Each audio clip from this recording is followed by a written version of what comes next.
Hello বন্ধুরা, কেমন আছেন? আশা করি সবাই ভালো আছেন। তো আজকে আমি আপনাদেরকে দেখাবো আমাদের সেই আমন ধান।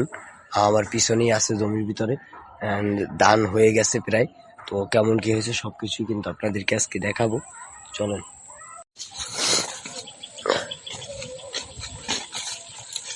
এই এই ধানটা রোপণ করা হয়েছে আপনার আজ থেকে প্রায় 2 মাস আগে।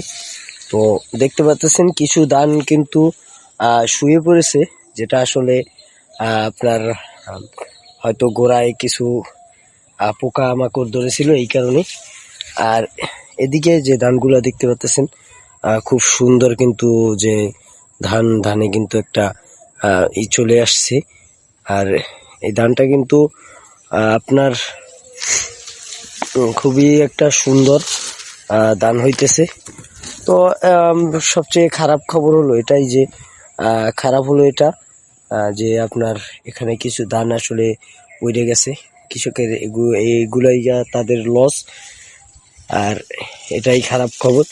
আর এদিকে যে ধানগুলো আপনাদেরকে দেখাইতেছি এটা একটা আমনা ধান, আর আমনা জমি। তো এদিকে ধানগুলো কিন্তু খুবই সুন্দর। যদি বলি, ওগুলা বেশিরভাগই প্রতি বছরের চেয়ে আজকে প্রতি বছরের চেয়ে এবছর কিন্তু অনেকটা ভালো হয়েছে ধান। আর এই ধানগুলা আপনার প্রতি বছরই প্রায় আপনার বিঘা প্রতি আপনার 10 মন এরকম ধান হয়, 10 মন 12 মন। তো এবছর বিঘা প্রতি আপনার প্রায় 20 মন ধান পড়ে যাবে এই আমনা ধান। আর আপনার বিঘা প্রতি প্রায় এবছর প্রতি কাটায় 1 মন ধান পড়বে। খুব সুন্দর ধান হয়েছে, আলহামদুলিল্লাহ, খুব সুন্দর ধান। তো দর্শক, আর যদি কোনো মতামত থাকে তাহলে কমেন্ট বক্সে জানাতে ভুলবেন না। তো আশা করি সবাই ভালো থাকবেন, সুস্থ থাকবেন।